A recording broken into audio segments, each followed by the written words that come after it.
Bom dia a todos e a todas. Meu nome aqui é Cláudio Elias, sou diretor do Instituto Abrat. E é uma satisfação muito grande que damos início à nossa primeira edição do Linha ao Vivo.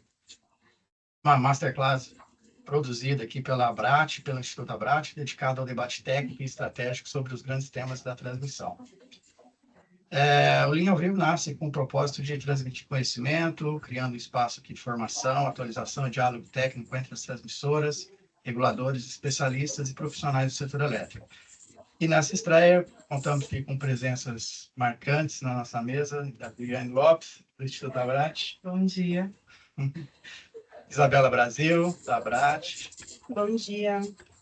E são responsáveis aqui por isso estar acontecendo.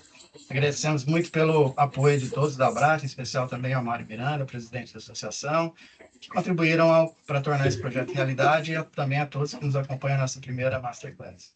O tema escolhido para inaugurar o Linha ao Vivo é a resiliência das redes elétricas frente às mudanças climáticas, que é um assunto cada vez mais urgente, impacta diretamente a segurança, a confiabilidade e planejamento do sistema de transmissão. As mudanças climáticas são a realidade que desafia a nossa infraestrutura elétrica, exige cada vez mais inovação tecnológica, gestão de risco e adequações regulatórias. Para discutir esse tema de forma ampla e prática, teremos hoje 3 apresentações complementares, com foco setorial na transmissão, uma mais técnica e um regulatório. Mas antes de começar, gostaríamos de compartilhar no chat, daqui a pouquinho, um QR Code, que te levará direto a uma publicação nossa no LinkedIn. E a todos que curtirem a publicação e seguirem a nossa página do Instituto, veremos depois o material que será apresentado aqui.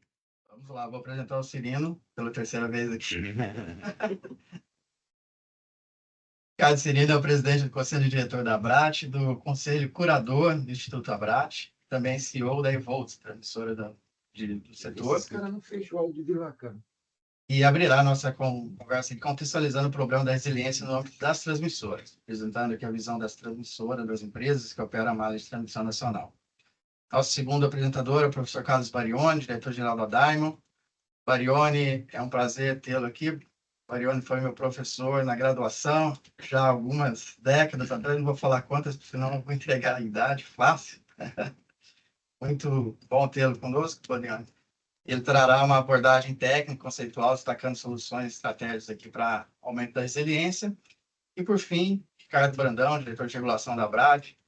Também é um prazer tê-lo aqui, Brandão. A gente trabalhou junto durante muitos anos na ANEEL, né?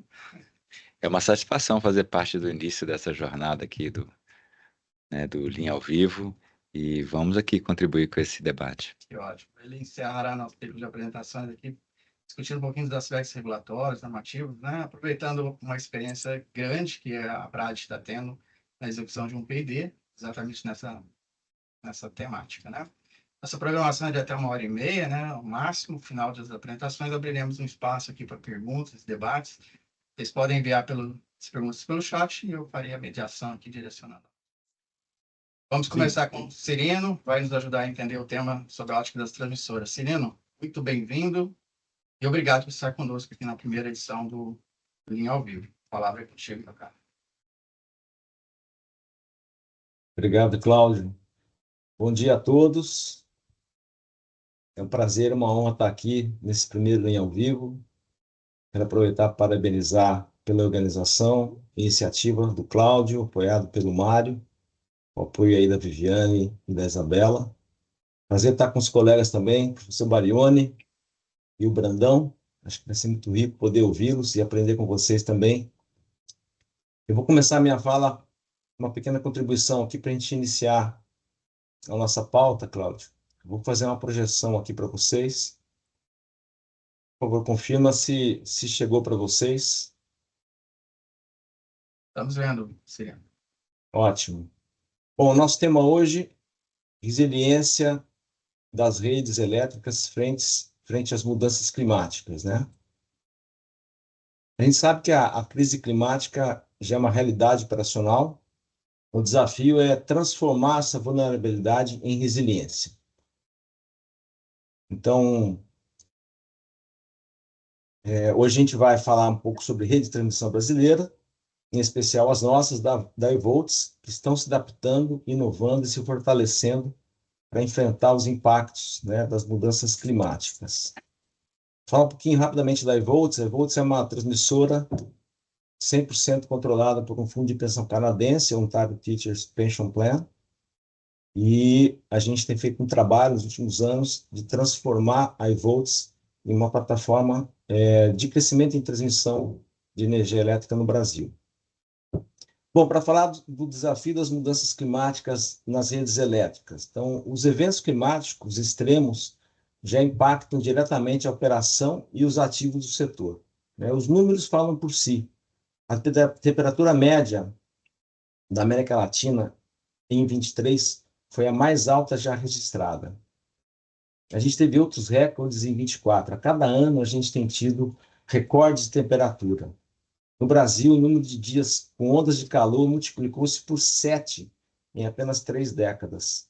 E as chuvas extremas dobraram em probabilidade e em intensidade. A gente viu o evento lá do Rio Grande do Sul ano passado.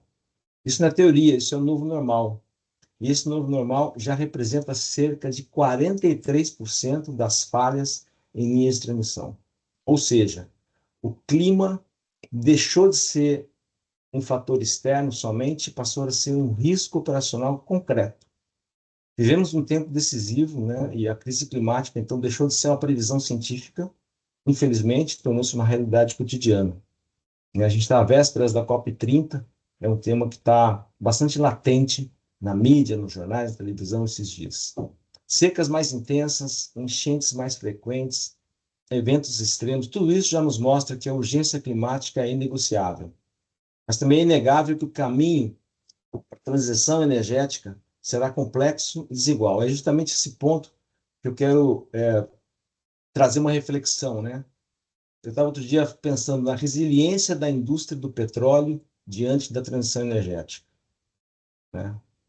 O petróleo demonstra uma notável resiliência durante essa transição, não apenas pela relevância atual, responsável por grande parte da matriz de energia global, mas pela capacidade de adaptação tecnológica e financeira da própria indústria. Em vez de se posicionar como antagonista da descarbonização, negar, o setor de petróleo tem investido em inovação, eficiência, redução de emissões, incorporando energias renováveis, captura e armazenamento de carbono e eletrificação de operações. Então, isso mostra que resiliência é possível, né? E é o que a gente tem trabalhado e buscado. Bom, os principais riscos, a gente já falou um pouquinho, né? Eventos extremos, descargas atmosféricas, enchentes, seca, onda de calor, tudo isso afeta, né? São pilares que afetam toda a nossa operação. Cada tipo de evento traz um impacto diferente. Eventos extremos derrubam torres, descargas atmosféricas danificam, né, nossos isoladores, enchentes paralisam subestações, secas e queimadas dificultam acesso e aumentam os desligamentos. São riscos que afetam desde a integridade dos ativos até a reputação da empresa. Portanto, resiliência climática é também resiliência de negócio.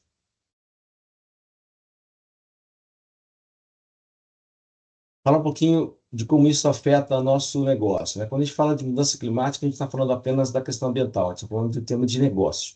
Os impactos são concretos, mensuráveis e afetam diretamente o desempenho econômico, operacional e reputacional das empresas de transmissão.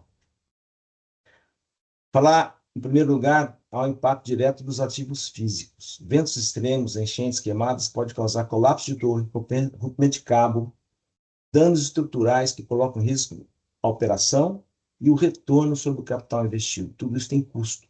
Esses eventos exigem reparos complexos, reposição de materiais, muitas vezes intervenções emergenciais em locais de difícil acesso, remotos, o que eleva muito, né, o custo e o tempo de resposta que a gente tem para resolver a ocorrência.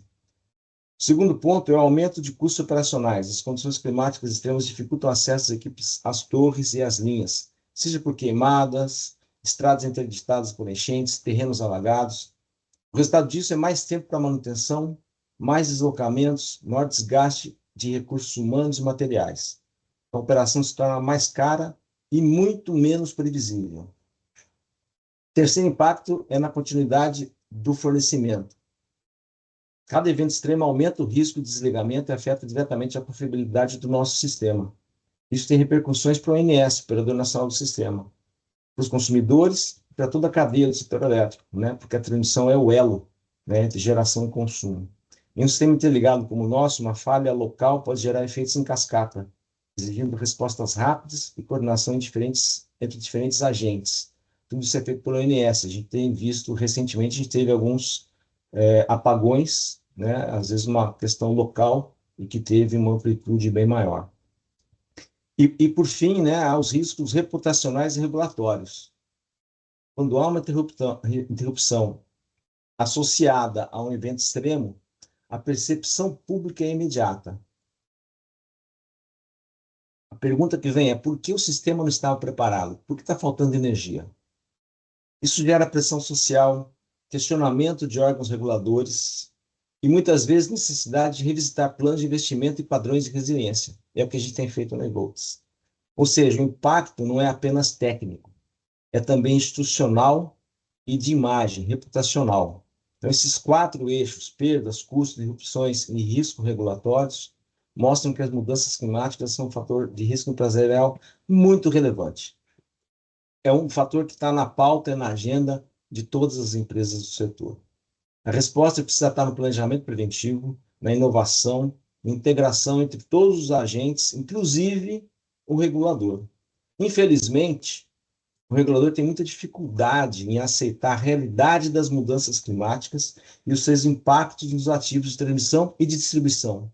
Falando aqui, dando gancho para o Brandão na sequência. Essa negação do regulador tem acarretado multas, custos e piorado, né, a relação risco-retorno dos investimentos que foram feitos. Resiliência climática hoje é sinônimo de gestão responsável e sustentável do negócio. Então, para deixar de ficar no reativo e passar para o proativo, preventivo, como a gente consegue fortalecer a resiliência operacional dos nossos ativos, né? A resposta, então, tem que ser prevenção, planejamento e colaboração. Durante muito tempo, o setor reagiu a eventos climáticos. A gente ainda reage. Mas a gente está começando a virar essa página. A gente está passando do reativo para o preventivo. Isso significa mapear riscos, treinar equipes, criar planos de contingência e, acima de tudo, trabalhar em parceria com a ONS, com a Defesa Civil, com outras concessionárias.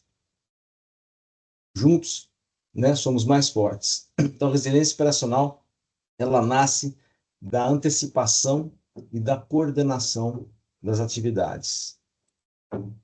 Inovação, tecnologia é a nova linha de defesa do setor.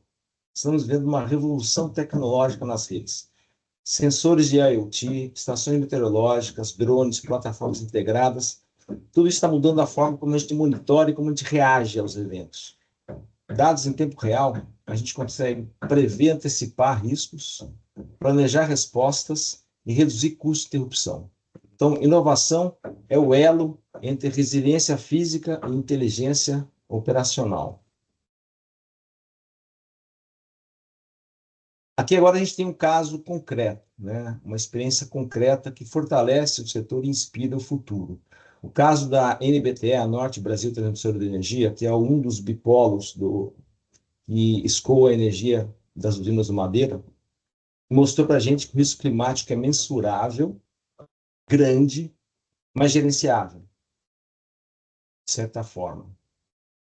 Ao instalar sensores, cruzar dados meteorológicos, integrar análise, a gente consegue prever vulnerabilidades e, algumas vezes, agir antes que elas causem danos, ou responder mais rápido. Hoje, essa experiência está servindo de modelo para a gente, para o setor, e reforça a importância, né, de investir em tecnologia, em monitoramento e em governança climática.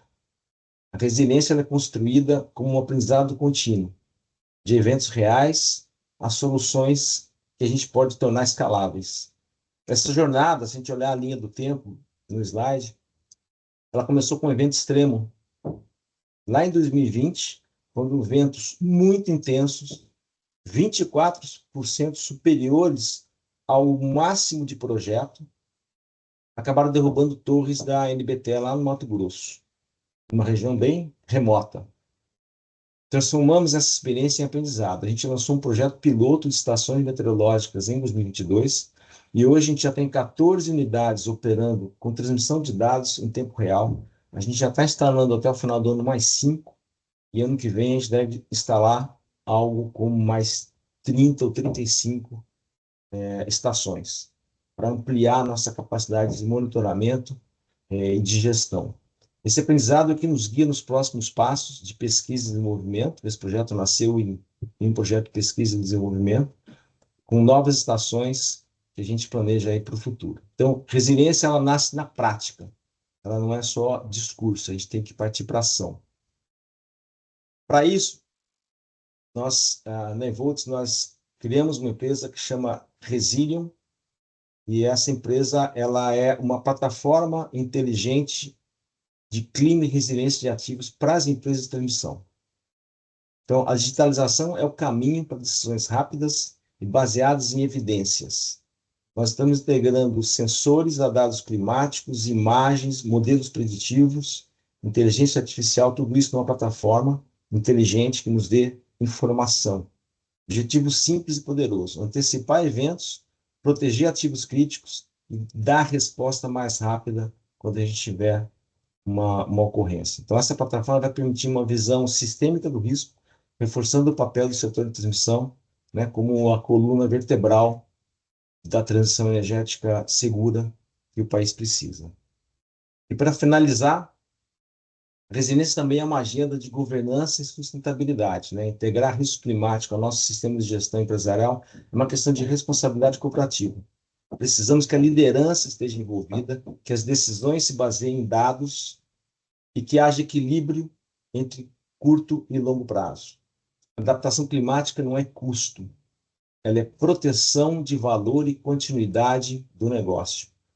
A resiliência é coletiva e ela cria valor para todo o ecossistema. Ela depende de colaboração, de aprendizado, de engajamento entre as empresas, órgãos reguladores e sociedade. Quando a gente compartilha boas práticas, e a gente tem um case já dentro da própria NBTE, nós desenvolvemos as soluções conjuntas e fortalecemos o sistema como um todo. Essa é a verdadeira essência da sustentabilidade: proteger o presente e preparar o futuro. Em resumo, então, o desafio climático ele é real, mas também é uma oportunidade de inovação e liderança. É um novo diferencial do setor elétrico.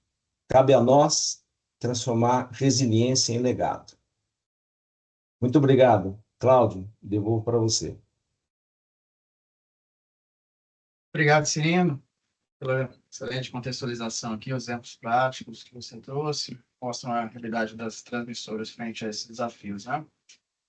Bom, dando sequência, eu passo agora a palavra ao professor Barioni, que vai aprofundar um pouco os aspectos técnicos, um pouco mais de conceitual, em relação à resiliência das redes. É contigo, Barioni. Fique à vontade, por favor.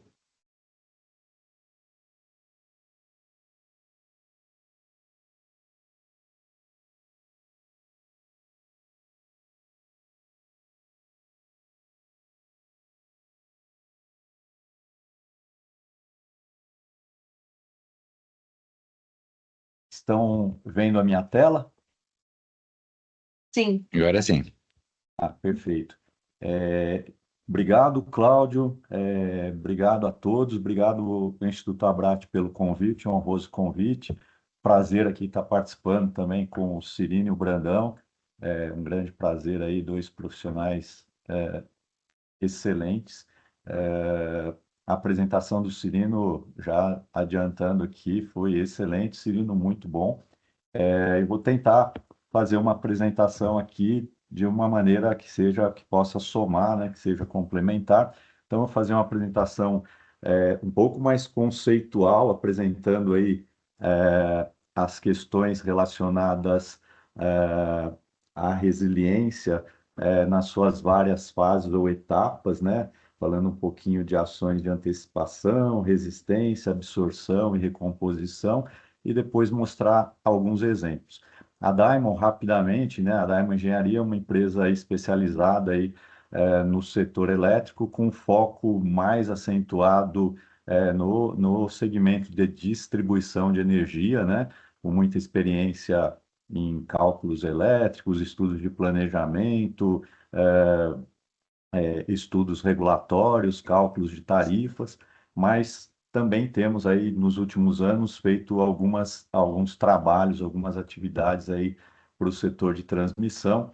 É um trabalho importante que a gente concluiu numa parceria com outras empresas do setor recentemente, o desenvolvimento do CIAS-IT, né, o Sistema de Inteligência Analítica do setor de transmissão, e alguns outros trabalhos que temos desenvolvido aí junto a algumas transmissoras, né? Bom, então, rapidamente, começando aí a minha apresentação, só para trazer aí o contexto, né, em que é muito clara a correlação entre emissões de gases de efeito estufa e os eventos climáticos extremos, né? Como o Cirino mostrou também, um forte crescimento aí nas últimas décadas, né? Mas se a gente observar, trouxe aqui só para a gente deixar registrado, né? Se a gente olhar a evolução da emissão de gases de efeito estufa depois da guerra, né? Uma curva bastante acentuada. Nos últimos anos aí, a gente ainda não observa uma redução aí na aceleração, mas ainda em volumes muito altos, né?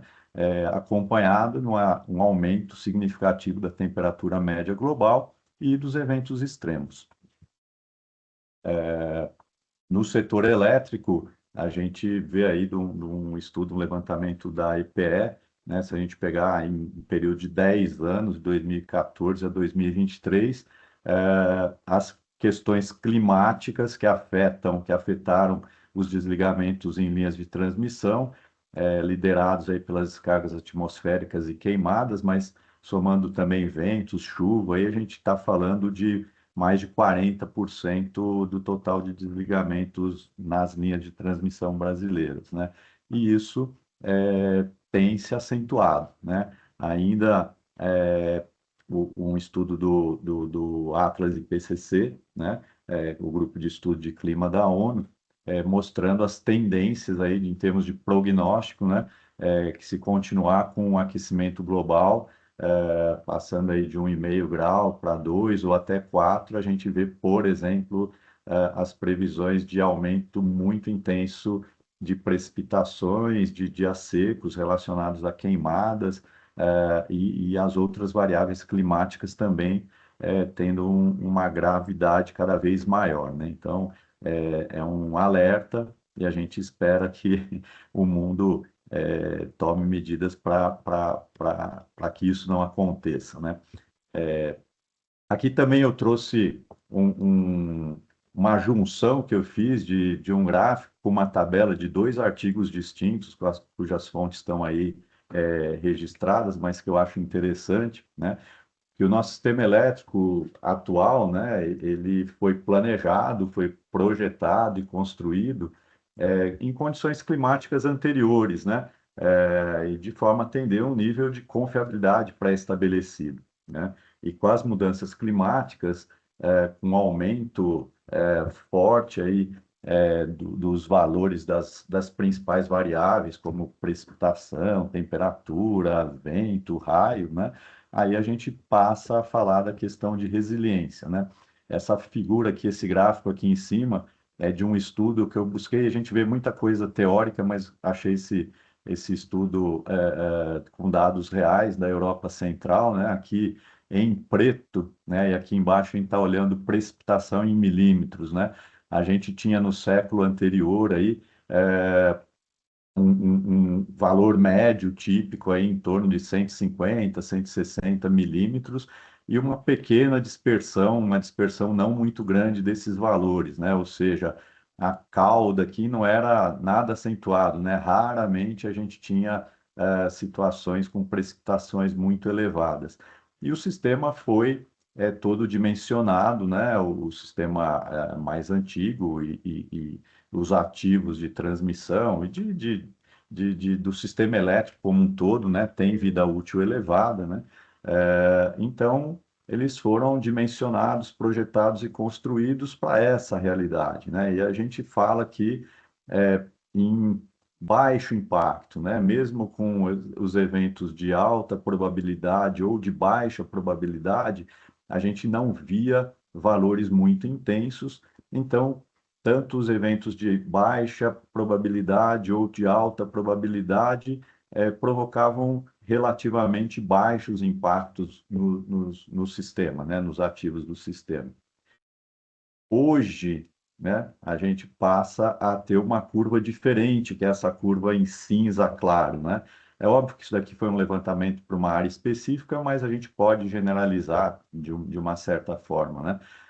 Então, a gente hoje passa a ter um deslocamento da média, ou seja, a média do volume de precipitação é maior e também uma variação maior, né? Então, não tenho mais tanta concentração. Então, hoje é comum, com probabilidades cada vez maiores, da gente ter volumes de precipitação muito altos, que antes eram coisas raríssimas e que hoje já são condições mais frequentes, né? E aí a gente, então, entra no conceito de resiliência, né? A gente vê eventos com, óbvio, probabilidade não tão alta, mas já probabilidades relevantes, tá? E que tem alto impacto no sistema, né, de potência.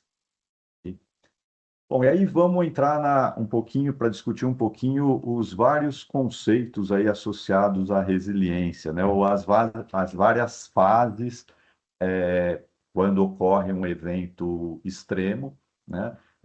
E as vários tipos de ações ou como se posicionar para enfrentar esses eventos extremos da melhor maneira possível, né?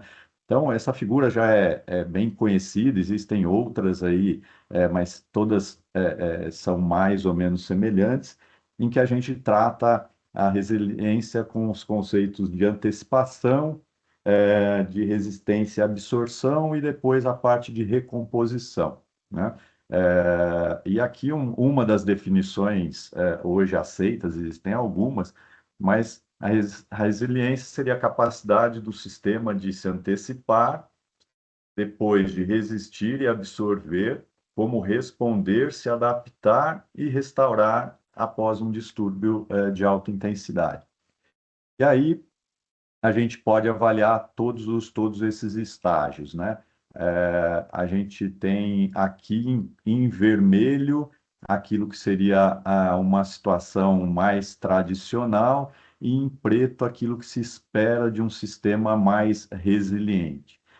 Então, a gente parte de uma condição anterior à ocorrência de um evento, que é a fase, aqui no gráfico de T0 a T1, que é a fase de antecipação e preparo, né? O que é isso, né? E o que pode ajudar a tornar um sistema mais resiliente nessa etapa, né? É a questão de ações prévias à ocorrência de um evento, né? Então, é fundamental, né? Saber que o evento vai ocorrer. Então, aí, super importante as questões de medição das variáveis climáticas e previsão das variáveis climáticas, para que se saiba que um evento vai chegar com maior assertividade, para não sermos pegos tanto de surpresa, né?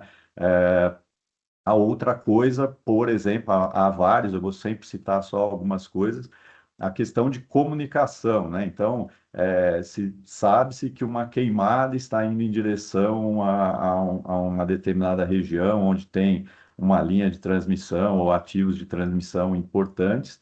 A questão da comunicação é fundamental para tentar minimizar os impactos, como, por exemplo, uma comunicação com o ONS, verificação se pode haver um redespacho para minimizar os impactos ali daquela região que vai estar submetida a uma questão climática mais rigorosa.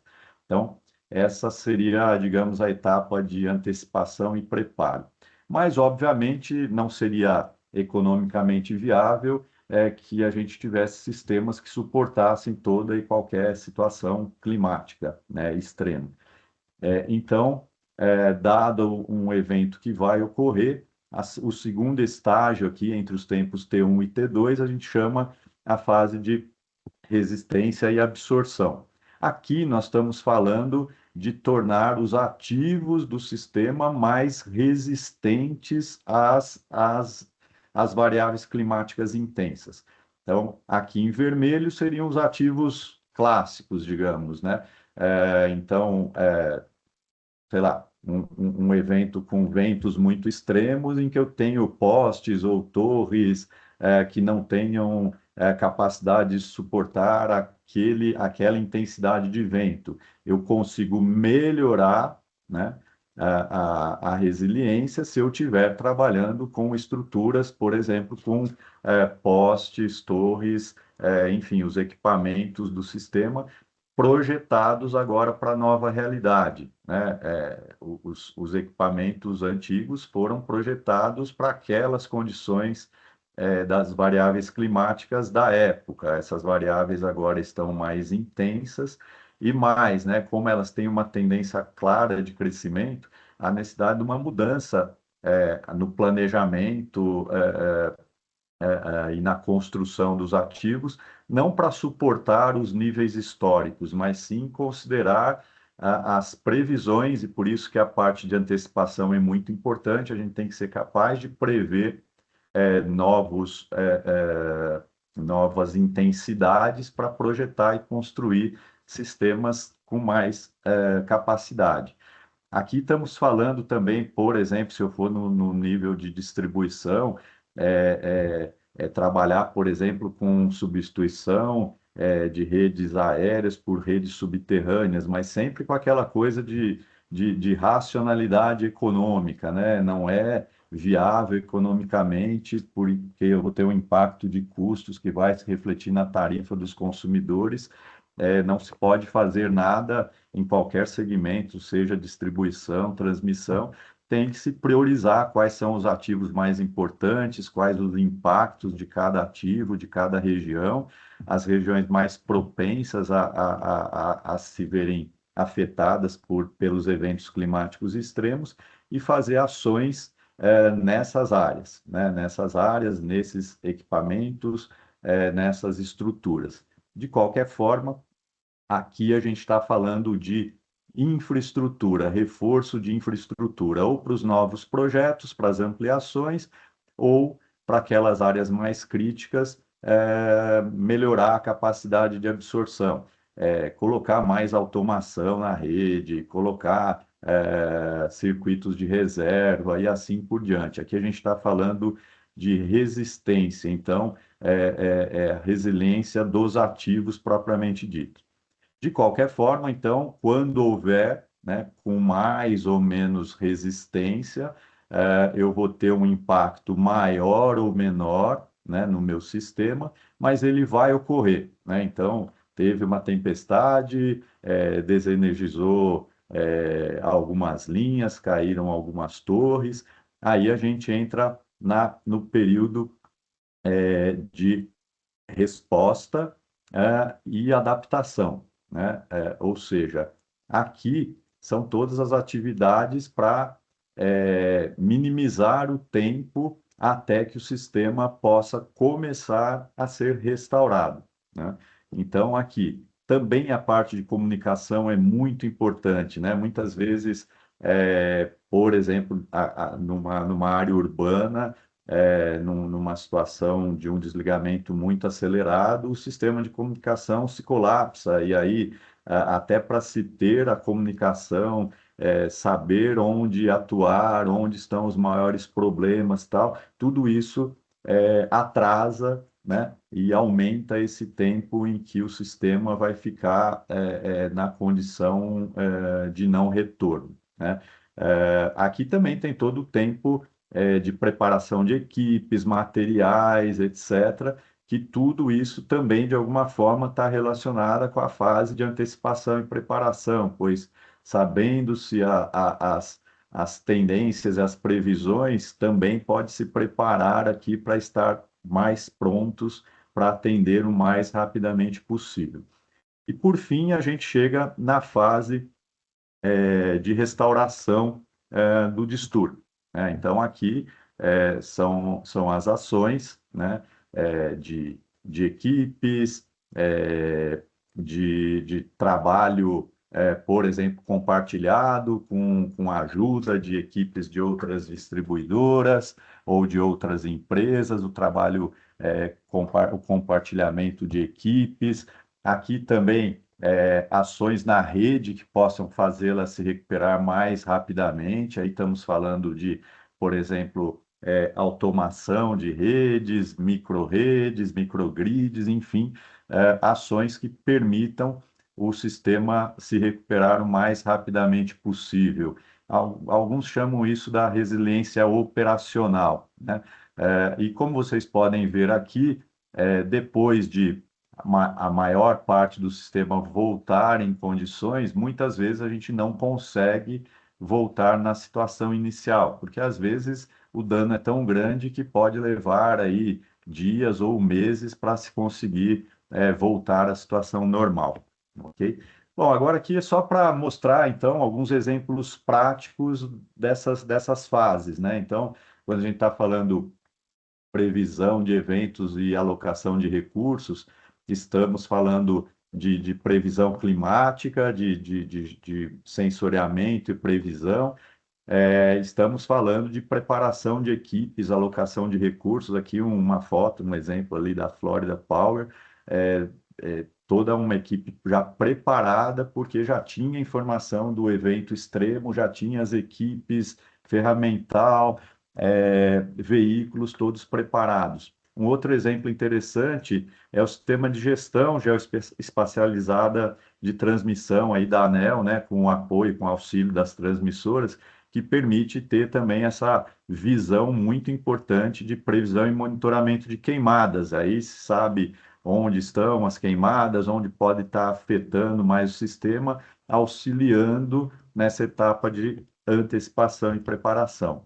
Na parte de resistência e absorção, aquilo que eu falei, né, é projetar e construir linhas, equipamentos com maior capacidade, replanejar localização das subestações. Aqui uma foto lá da subestação Nova Santa Rita, lá no Rio Grande do Sul, quando teve aquele evento extremo, que foi totalmente alagada.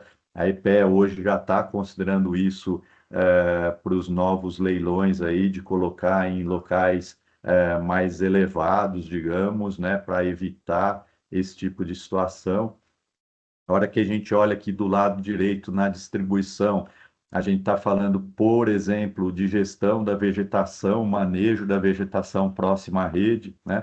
Então, como eu falei, nem sempre é viável economicamente ou até de forma operacional fazer rede subterrânea, mas na distribuição em áreas com muita vegetação, a queda de árvore ou de galhos de árvore na rede é um dos principais fatores de desligamento, né? Então, um acompanhamento, a gestão da vegetação vai muito mais do que uma simples poda, né? É preciso ter um inventário hoje não existente na maioria do país, um inventário de toda a vegetação, as suas espécies, a sua adequação ao local, a sua característica de crescimento, para que a poda seja feita de maneira organizada e planejada, né? Que é um exemplo aí da Energisa Mato Grosso, fazendo a poda de vegetação próxima à rede. Como exemplos aí de resposta e adaptação, aqui um exemplo de micro-redes, que existe hoje em vários lugares. É lógico que é uma coisa mais localizada, mas que permite que você, num evento extremo, mantenha o funcionamento normal de áreas importantes, né? De áreas importantes, com atendimentos prioritários, etc., em que eu tenho geração, armazenamento, rede, enfim, todo um sistema que pode ser desligado, digamos, do sistema principal e continuar funcionando. Uma outra coisa importante é ter a eficácia de comunicação, gestão, integração entre os agentes, né, entre a empresa elétrica e os órgãos municipal, governamental e assim por diante, e a sala de controle, a sala de crises é muito importante, né? Eu botei uma foto aqui da sala de controle do Semadem ali, que acho que é um exemplo importante para acompanhamento em tempo real da situação, para tomada de medidas adequadas no tempo certo, né? Na parte de recomposição, existem todas as várias medidas, né, de manutenção mesmo e recomposição da rede. E aqui dois exemplos importantes, eu acho, né, a questão das redes inteligentes. Então, aqui um exemplo em Tóquio, né? Em Tóquio, por exemplo, eles optaram, Tóquio não usa, o Japão em geral não usa tanta rede subterrânea porque é uma situação diferente. Isso é importante. Cada caso é um caso, cada situação é uma situação. Lá pelas questões de terremotos, etc., se considera que é mais complexo tratar e recompor redes subterrâneas do que redes aéreas, desde que elas sejam bastante automatizadas, né? Então, aqui um exemplo de linhas que se interconectam, tendo como fonte subestações diferentes e com uma alta quantidade de chaves automáticas telecomandadas que permitem aí isolar a menor porção da rede sob defeito e recompor a energia o mais rapidamente para os demais. A outra, aquela coisa do compartilhamento de equipes, né? Aqui só um exemplo, o SMPU aí é o órgão, agência reguladora do Missouri, né? Que fez um acordo geral com o estado vizinho de Arkansas e que todas as empresas de energia elétrica, gás canalizado e saneamento prestam socorro umas às outras, né? Então, para isso envolveu toda uma questão de treinamento, de uniformização de padrões, ferramentas, materiais, etc., para que isso seja de fato possível, né? A gente já teve algumas experiências aqui no Brasil, mas ainda falta uma coisa mais organizada, inclusive regulatoriamente falando, né? Bom, como proteger as instalações existentes? É desafiador, né? E é inviável pensar em reestruturar todos os ativos na velocidade das mudanças climáticas, né? Nós temos uma grande quantidade de extensão. Aqui eu coloquei só para a gente ter alguns números, né? Em torno de 26 mil usinas centralizadas, em torno de 185 mil quilômetros de linhas de transmissão, que são quase 5 voltas na Terra, né? E quando a gente vai para o mundo da distribuição em redes de média e alta tensão no Brasil, aproximadamente 4,5 milhões de quilômetros, ou seja, mais de 100 voltas na Terra. Então, tem que sempre ter um racional aí de priorização de áreas mais críticas, que podem afetar em maior quantidade de clientes, consumidores e indústria, enfim, para que as ações sejam tomadas de maneira organizada, estruturada e de modo viável, né?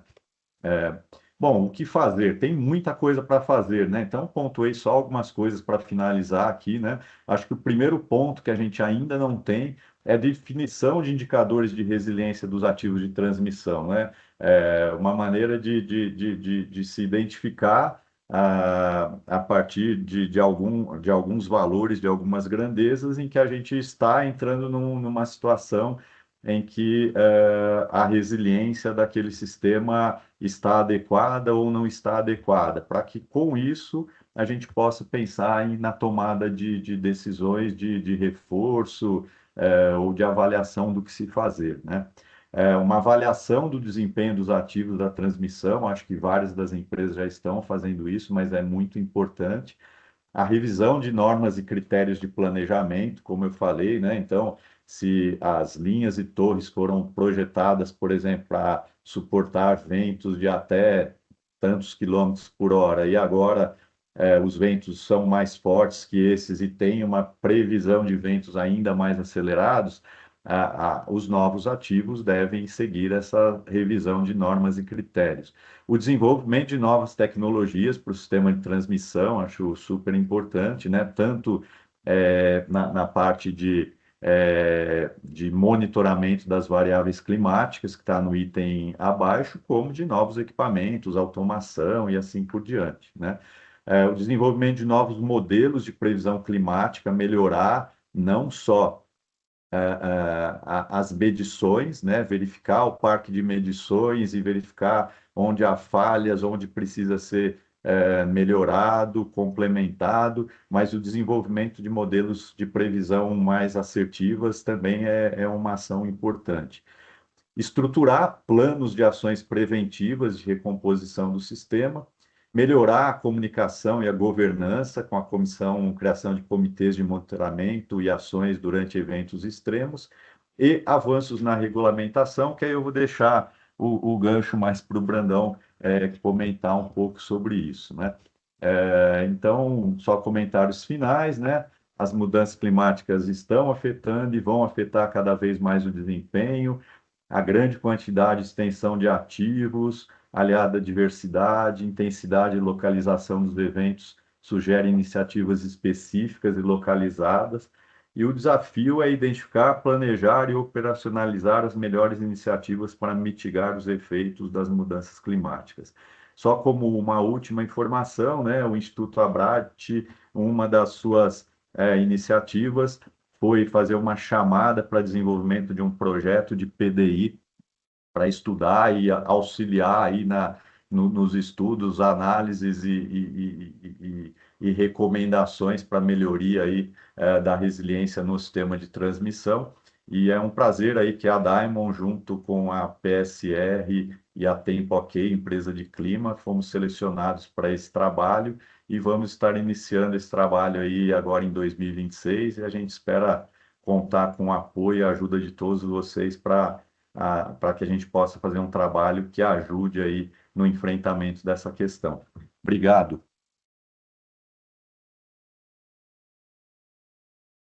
Excelente apresentação, você trouxe um pouquinho aí da visão conceitual e teórica, né? Complementando também o que o Cirino já havia falado. E agora, para completar esse panorama, a gente vai convidar o Brandão, vai abordar os aspectos também mais regulatórios, normativos, trazendo um pouco também do que eles vêm estudando aí no PDI, né, da BRAD, voltado para a distribuição, mas que muitas iniciativas ali certamente serão também passíveis de aplicação na transmissão, né? Mas antes eu só gostaria de relembrar a todos aqui, a gente colocou um QR Code, é a única forma de vocês nos dar uma ajudinha, né? Curtindo o post nosso no LinkedIn, seguindo nossa página, né, do Instituto Abrat, assim a gente consegue levar para mais pessoas, né, o conteúdo que aqui está sendo produzido e a gente, de quebra, vai mandar para vocês o material que foi aqui apresentado. Também, quem quiser, né, que desejar, pode fazer perguntas aqui no chat, ao final aqui das apresentações, a gente caminha para os palestrantes aqui para fazer um breve debate. Brandão, obrigado de novo por estar aqui conosco e contigo. Eu agradeço, Cláudio, agradeço o convite aqui do Instituto Abrat. A ideia aqui é falar um pouco sobre a perspectiva de resiliência das redes, tanto do aspecto regulatório, né, já o resultado do que foi a consulta pública 32, agora recente, e também falar um pouco sobre o nosso projeto de PDI. Vou colocar aqui a apresentação.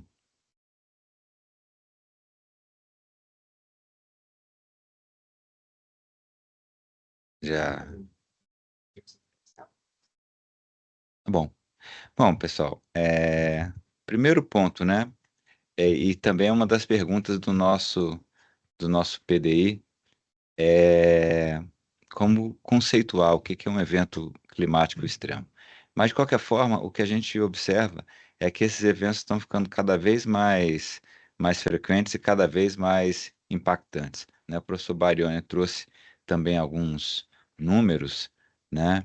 A gente vê que todos os indicadores que a gente procura, eles têm uma piora, especialmente nos últimos 5 ou 6 anos. O CEMADEM tem um dado de desastres naturais que ele triplica de 2018 até 2023, 2024.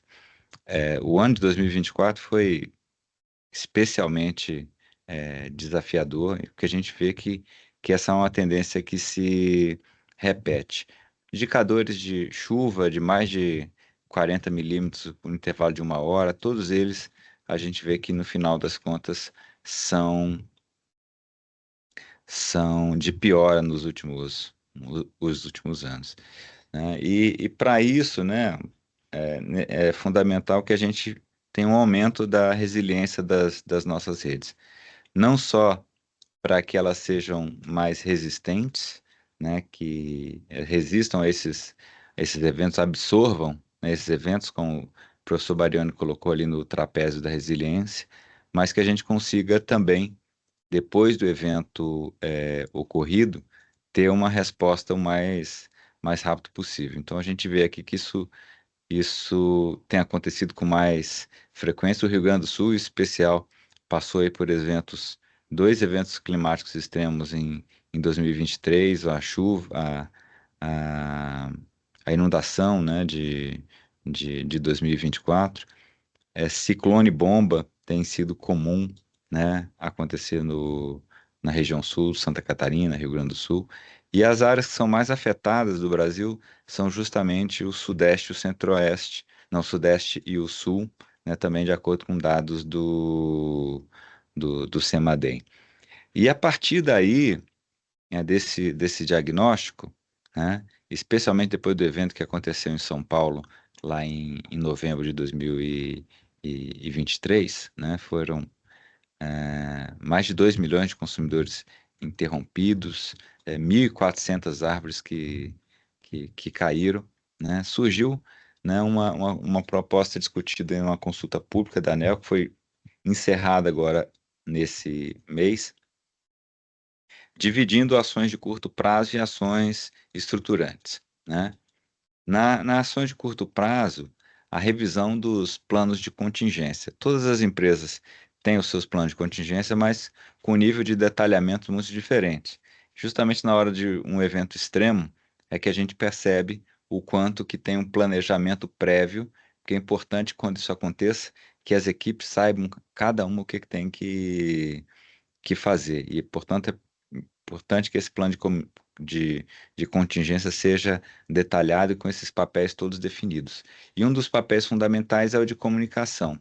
A gente viu e o setor elétrico, em geral, se comunica mal, né? Não só o segmento de distribuição, né? E essa comunicação com o consumidor, de fato, deixa a desejar, mas é um elemento fundamental dessas ações de resposta.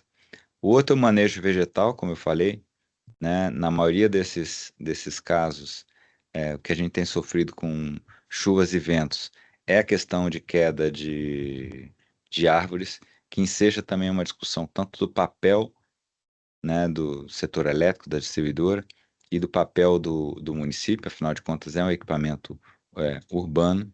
E outro ponto que a gente percebeu é a questão de estudos climatológicos, que eles são ainda insuficientes. Os dados climatológicos não são suficientes para que se tenha uma resposta adequada para esses eventos. E no campo estruturante, né, tem as atualizações regulatórias. A ANEEL buscou, numa primeira fase, tratar daquilo que é mais urgente, né, e deixou para a segunda fase uma abordagem regulatória mais completa. Questão de resiliência da infraestrutura também não foi abordado nessa primeira fase da CP, mas envolve tanto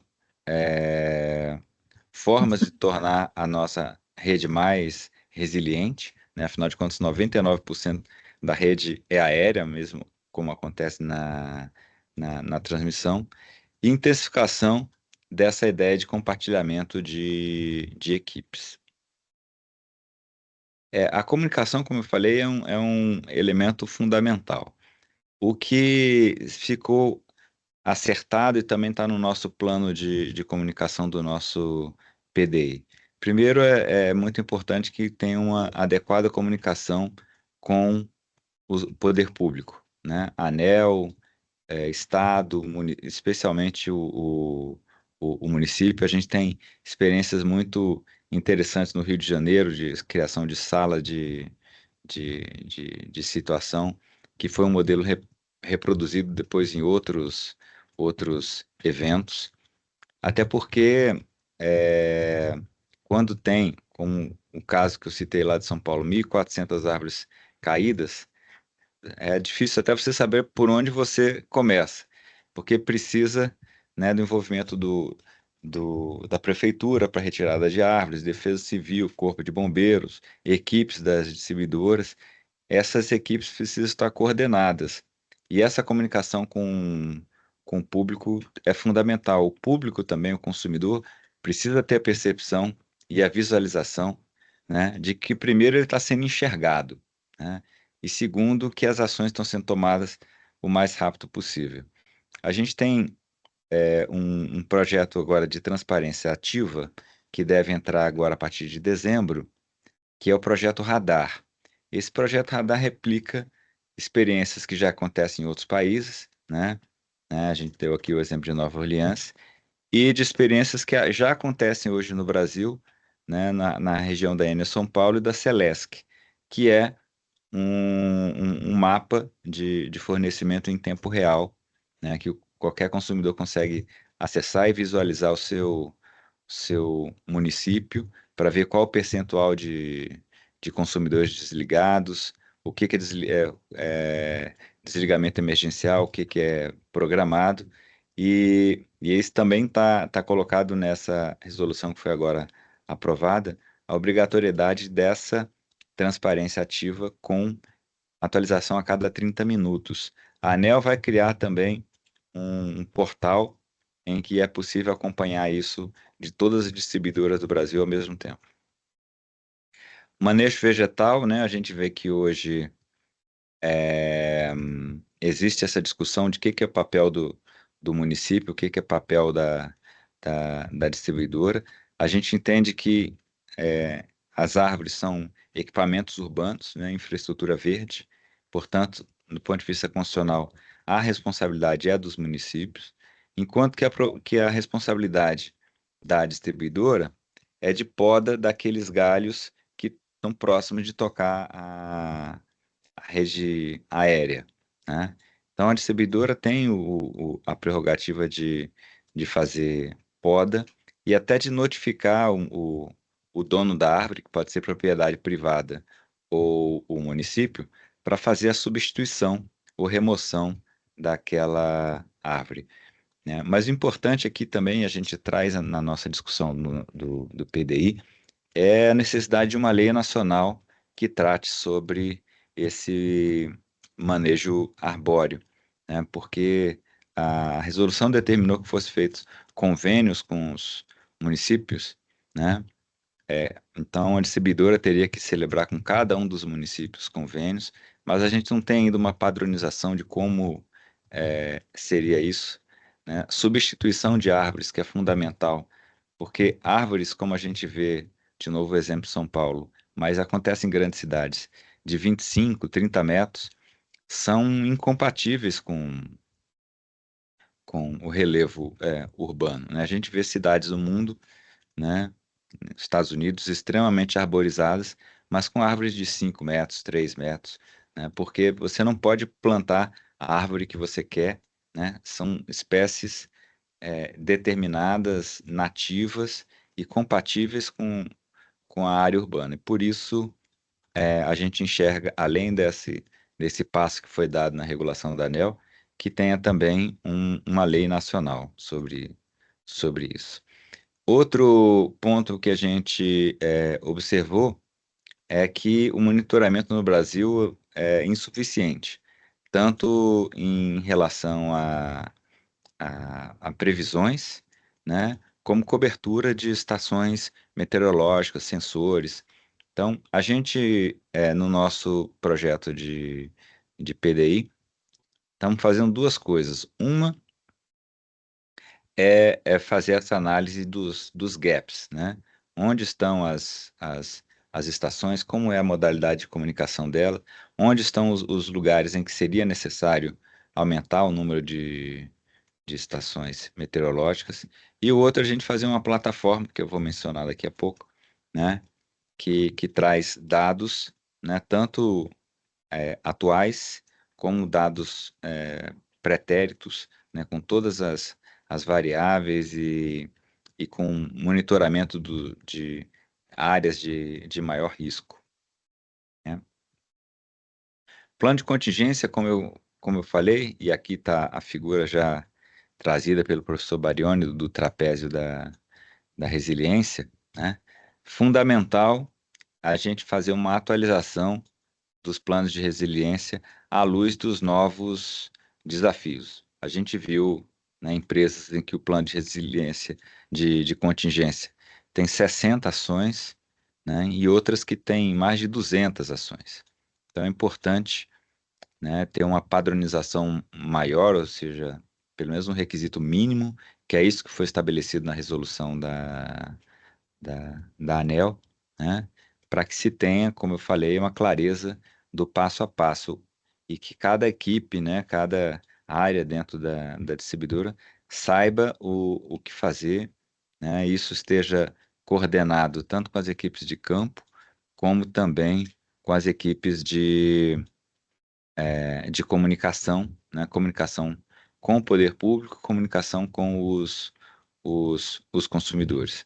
E tem as questões é, mais estruturantes que a ANEEL deixou para uma segunda fase. Os indicadores de continuidade hoje, que é o tradicional DEC-FEC, eles já não representam, né, a percepção da qualidade do consumidor, né? Cada vez maior é o número de expurgos, a gente vê nessa curva, especialmente os últimos 3 anos, um aumento dos expurgos, né? Então, o que o consumidor enxerga é o somatório das duas barras, né? Embora a gente meça como indicador de continuidade a linha azul, né?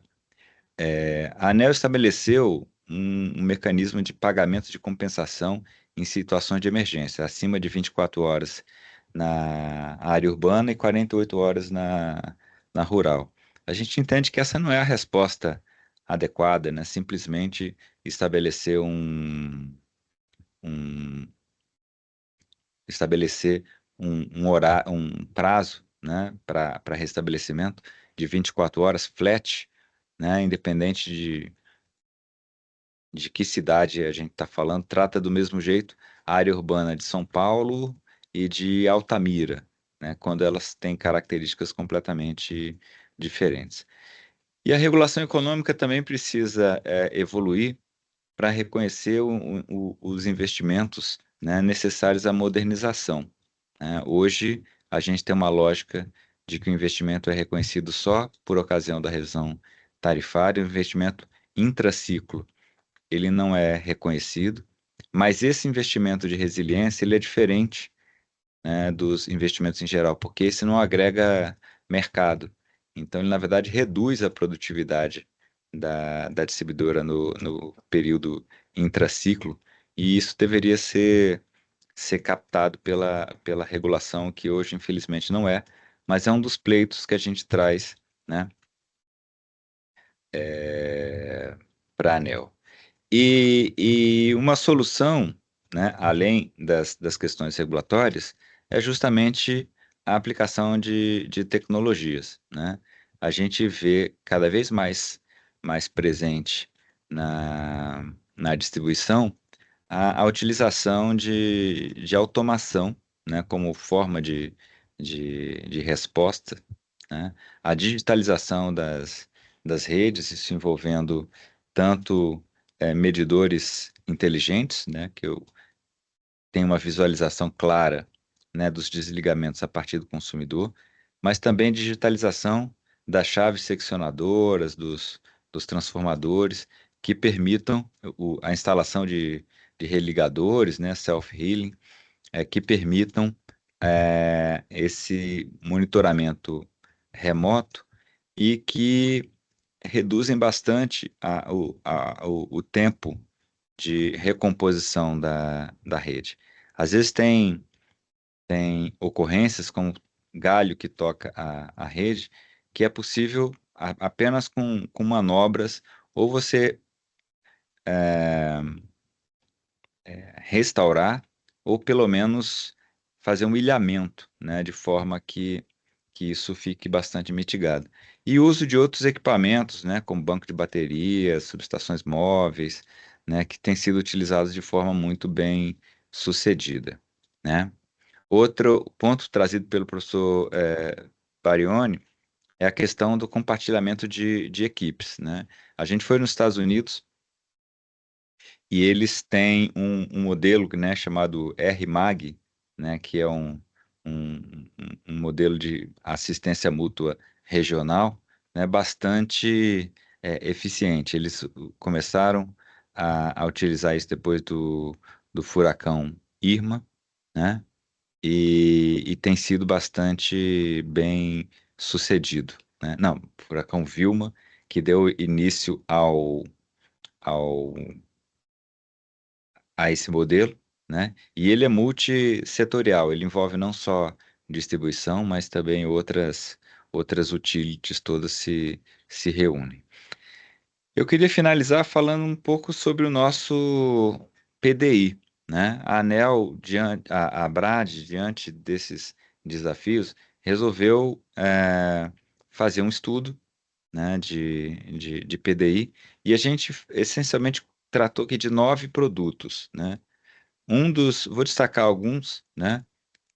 Definição do que é evento climático, né? Hoje a gente não tem uma definição do que é um evento climático extremo, e a gente fez, por exemplo, uma ideia aqui de criar um índice de criticidades climáticas com base em 13 variáveis de temperatura, precipitação, vento, e também combinação disso, né? E também seca, queimada, para chegar a um índice de criticidade. Outro produto importante, como eu falei, é da projeção de análise de variáveis meteorológicas. Para esse, a gente criou, né, um, uma plataforma, né, que centraliza essas informações todas, né, tanto de análise preditiva dos eventos, mapeamento das áreas de maior vulnerabilidade, né, identificação, como eu falei, dos gaps, onde a gente tem falhas de cobertura de coletor de dados, de sensores, né, conjugando isso com dados já existentes de monitoramento satelital, mas com uma inteligência de dados, né, embarcada para fazer essa análise. Isso tudo resulta numa plataforma, né, e aqui a gente consegue enxergar por conjunto, que eu consigo ver os pontos de maior risco, por exemplo, risco de deslizamento, risco de inundação, e consigo enxergar por conjunto também dados históricos, né, para que a gente possa fazer o cruzamento dessas informações. Chama atenção também para o produto 8, né, de indicadores de resiliência. A nossa ideia, né, citada aqui pelo Barioni, que a gente precisa medir, né, que não temos, é indicadores para resiliência de rede, né? Até para a gente possa comparar em eventos diferentes, né? Se a gente teve uma melhora na resposta, se de fato os investimentos que são feitos de automação, eles aumentam a resiliência da rede, né? Se a gente, novos padrões construtivos, o quanto que isso também melhora a resiliência da rede, né? E, e um extenso trabalho de melhores práticas em relação a eventos climáticos extremos, né? A gente fez 2 missões internacionais nos Estados Unidos, no Texas, mas a gente também busca, né, em vários outros países, a gente tem 13 reguladores selecionados, em que a gente faz essa avaliação de como é a forma de prevenção, de planejamento, né? Ações de preparação e coordenação e resposta a eventos climáticos, como são os planos de contingência nesses países, né? Então, é um produto que visa avaliar essas melhores práticas, né? E um ponto que para a gente é fundamental é a adaptação regulatória, especialmente para recomposição de custos extraordinários. Eu acho que nisso a gente tem uma convergência com a transmissão, porque se envolve tanto uma definição no manual de contabilidade do setor elétrico, né, de contas contábeis, né, para os custos de reativação, né, nesses eventos. A gente vê que nos Estados Unidos esses custos são todos repassados para a tarifa, tanto o investimento na resiliência, naturalmente, mas também os custos de recomposição depois de eventos extremos. Importante que essas contas não entrem no cálculo do PMSO regulatório, até para que se tenha, de fato, um tratamento à parte. E aí, criação de componente financeiro, ou alteração no fator X, mas o fato é que precisa de um, um mecanismo para incorporação desse OPEX quando se tem eventos extraordinários, e também a inclusão das obras necessárias, né, porque se dá baixa em ativos, né, que são destruídos e investimento, é preciso um tratamento que é diferente do dia a dia da regulação. E aí, por último, como eu falei, os indicadores de resiliência. Então, agradeço aqui ao Instituto Abrat, a oportunidade de falar sobre esses temas e fico aqui à disposição para comentários e perguntas.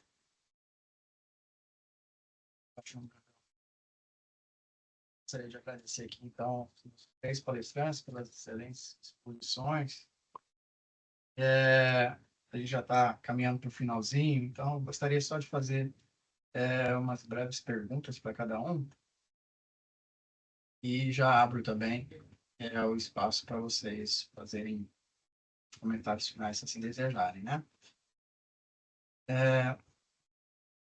Ricardo Cirino, você apresentou aí para a gente ações que estão sendo aplicadas pela Evolts já, né? As concretas aí para melhorar a resiliência da rede. Mas eu queria lhe perguntar como você enxerga, né, o setor de transmissão especificamente de forma mais geral. Entende se ele já está preparado para esse novo normal ou a gente ainda tem um caminho longo pela frente? Você vê esse futuro breve aí da transmissão. Cláudio, a gente, na minha visão, tem aí, a gente vem avançando, acho que nos últimos anos bastante, mas tem um caminho longo ainda a percorrer. Eu acho que são algumas frentes, né, que a gente tem que percorrer. Primeiro, continuar embarcando tecnologia, buscar trabalhar de forma mais colaborativa entre as empresas. Acho que a gente pode ter muitas trocas ricas. E aí o professor Baglione mostrou o exemplo lá da Florida Power, né, quando tem na iminência de um evento, toda a equipe preparada, as empresas lá se ajudam, lá tem uma regulação que favorece isso, né? E terceiro, trazer o órgão regulador para discussão, né? A questão regulatória é muito importante para que a gente possa ter esse reconhecimento de que o mundo mudou, o clima mudou e a gente precisa preparar o setor, né, a sociedade, mas preparar o nosso segmento para enfrentar esses desafios, seja em repensar como projetar linhas, pensando em novos ativos, a gente quer ativos mais resilientes, mais robustos, isso custa, ou se a gente quer ter mais redundância, ou se a gente vai ter tolerância a pequenos desligamentos, né? O clima está mudando, se o setor não se preparar, a gente não vai conseguir enfrentar de forma adequada, mas esse terceiro ponto regulador é fundamental, Cláudio, na minha visão. Obrigado, Cirino. Professor Barioni, Gostaria de perguntar a você como você tem visto a maturidade aí das soluções de engenharias atuais para tornar as redes mais resilientes. Ainda é necessário termos muita pesquisa, você comentou no PDI, né? Está conduzindo aqui entre o Instituto Abrat e as transmissoras, mas você entende ainda que tem muita pesquisa que precisa ser feita, ou já temos soluções robustas que podem ser aplicadas já para tornar as redes mais resilientes? Obrigado. Eu acho que a resposta as duas são corretas, tá? Eu acho que a gente já tem muita coisa boa que pode ser aplicada, né? O Cirino mesmo mostrou aí algumas ações, a gente vê na experiência internacional, há muitas ações práticas que podem ser colocadas em ação, né? Que podem ser implementadas. As questões de automação, questão, por exemplo, de armazenamento, que ainda no Brasil é uma coisa que ainda está começando, mas é uma tendência e que com certeza vai ajudar bastante. eh, as microrredes. Por outro lado, tem muita coisa a ser ainda estudada, analisada, como o Brandão colocou, por exemplo, a questão que é base, né? A gente saber das condições climáticas e ter as previsões aí mais adequadas. A gente vê no dia a dia, né? A gente olha a previsão climática para amanhã, achando que vai estar sol e tem chuva, né? A gente ainda, a previsão de curto prazo nossa é razoável, mas se você olha a previsão para 5, 6 dias adiante, ainda é bem precária, né? E até isso tudo dificulta até a análise de dados e o direcionamento de ações, tá? Um exemplo bem pequeno de um caso que eu não vou citar, mas é um caso real que a gente está analisando os dados de uma determinada região para tentar fazer previsão de ocorrências. E a gente verifica, foi fazer um piloto e a gente via ali os dados apontados como os dados das grandezas climáticas, eram dados todos com temperatura, com vento, com precipitação baixíssimas ou nenhuma, sem raio nenhum. E aí, em determinados dias ali, você vai na base de ocorrências da empresa, verificam-se muitos desligamentos, né? E quase todos apontados ali, como queda de árvore, raio, galhos, etc. E eu falo, não é possível que todos os eletricistas daquele dia resolveram brincar colocando que a causa era climática e os dados medidos eram de um dia com sol, sem chuva, sem vento, sem nada, né? Então, acho que a gente precisa trabalhar muito essa questão de informação, de dados. Então, temos coisas que já podem ser utilizadas, tem as restrições regulatórias, como o Brandão bem colocou, que ainda precisam ser bem endereçadas, né? E como o Cirino falou, o Brandão também, em outros países isso já está mais avançado, né?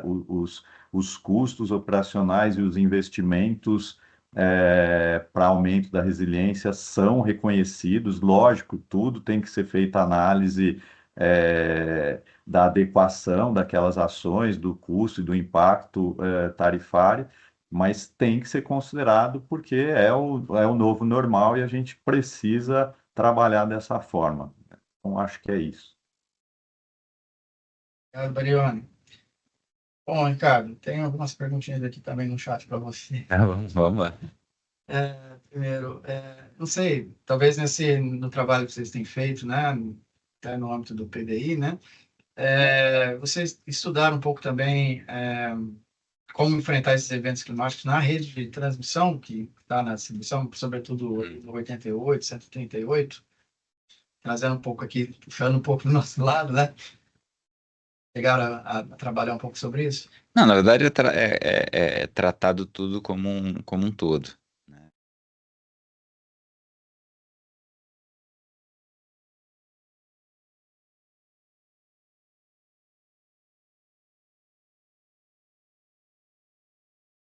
O meu áudio aí, pessoal. Os ofensores são basicamente queda de árvore, deslizamentos, coisas assim. Nessa subtransmissão, a incidência maior risco maior é de vento, né? Mas o plano de contingência das distribuidoras acaba tratando isso como um todo, só são equipes diferentes que fazem a recomposição de um e de outro. E a gente até enxerga que para isso é possível fazer uma espécie de compartilhamento de equipes com as transmissoras, mas isso não está no nosso projeto. A gente pode compartilhar um pouco isso no nosso, né? Né? Conversar um pouco com vocês. Uma última pergunta aqui, Brandão, para a gente já abrir a palavra para vocês finalizarem. O Henry aqui fez o seguinte questionamento. Atualmente, as transmissoras distribuidoras no mundo, sobretudo Europa, Ásia, Norte, América e Austrália, estão digitalizando todos os seus ativos via SaaS, né? Gêmeos digitais. Isso está revolucionando o mercado, auxiliando, entre outros, o assunto em pauta como ser resiliência de rede das redes elétricas. Isso foi pensado também pela Brad no texto do CDI? Isso tá contemplado, sim. A gente vê experiências, né, por exemplo, para manejo vegetal, mas não apenas, né, de gêmeos digitais, né, de digital twins. Mas a digitalização é o caminho para a redistribuição. A gente tem ainda percentuais diferentes, porque a digitalização depende também muito de rede de comunicação. E a gente tem alguns estados do Brasil em que você coloca um projeto piloto de 2.000 medidores e a rede de telefonia já derruba, né? Algumas pequenas cidades. Então, isso tem que ser feito de uma forma aos poucos, né? Precisa ser feito de faseado e com uma análise de custo-benefício positivo, porque em alguns lugares isso reduz custo operacional e claramente tem uma vantagem até para o consumidor. E tem outros lugares em que você colocar o medidor eletrônico ou medidor inteligente, provavelmente ele vai ser o equipamento mais caro da casa inteira, né? Então, talvez não valha a pena para todo mundo. Então, uma realidade um pouco diferente da Europa, dos Estados Unidos, mas que é um caminho inevitável que as distribuidoras estão trilhando. Tanto que até 2021, o investimento das distribuidoras era um patamar de 18 bilhões ao ano. E agora, em 2025, já é um investimento de 46 bilhões. Então, mais do que dobrou nos últimos 5 anos, e 40% desse investimento é modernização.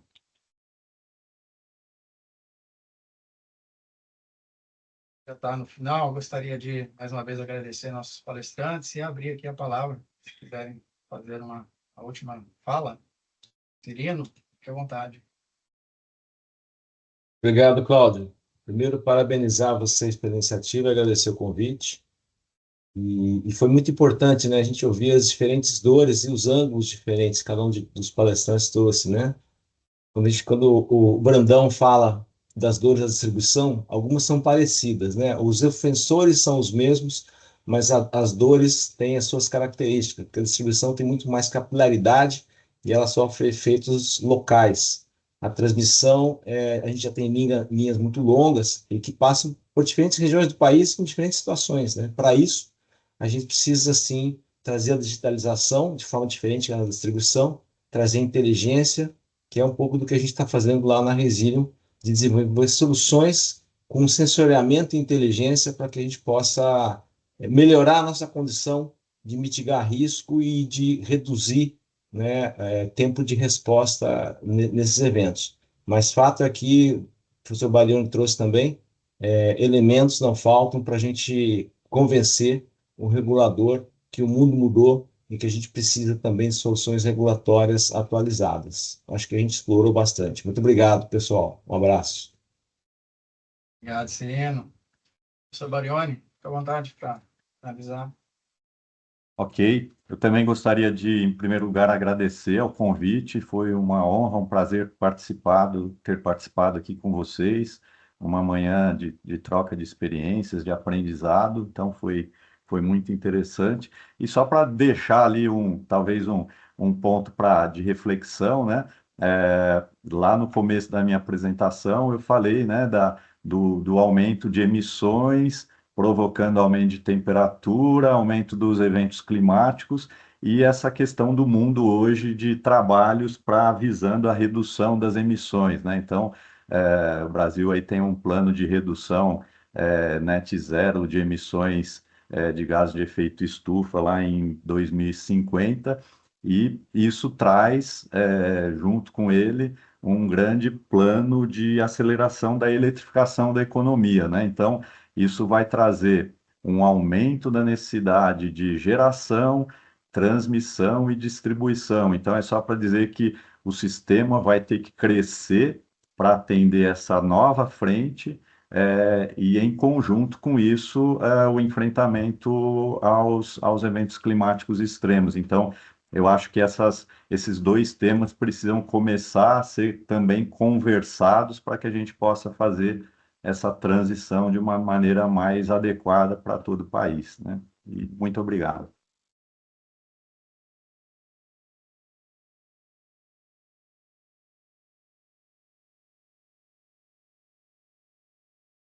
Abre o áudio, pessoal. É, eu acho que o evento aqui teve organização impecável, os palestrantes com abordagens interessantes. Acho que o tempo ficou bem dosado também. Então é só agradecer a honra de ter participado dessa primeira edição aqui do Linha ao Vivo. Bom, chegamos aqui então ao fim da primeira edição do Linha ao Vivo. Acho que a gente poderia ter começado melhor com os nossos convidados, né? Cirino, Barione, Brandão, muito obrigado mesmo pelas apresentações riquíssimas, pela discussão que tivemos aqui. Esse evento a gente pretende que ele seja um evento encontro periódico, né? Sempre trazendo temas que sejam relevantes aqui, atuais, estratégicos para transmissão. E aí fiquem atentos aos canais do Instituto Abrat, quem não seguiu ainda. Siga a nossa página, né, da Abrat também, para acompanhar as próximas edições e acessar o material que a gente vai encaminhar para vocês dessa Masterclass. Agradeço, muito obrigado a todos. Agradeço também a Viviane, Isabela e ao Mário também, presidente da Abrat, pelo apoio institucional e confiança no projeto. Muito obrigado a todos e pela presença e até o próximo Linha ao Vivo. Até. Boa tarde. Obrigado, gente. Parabéns.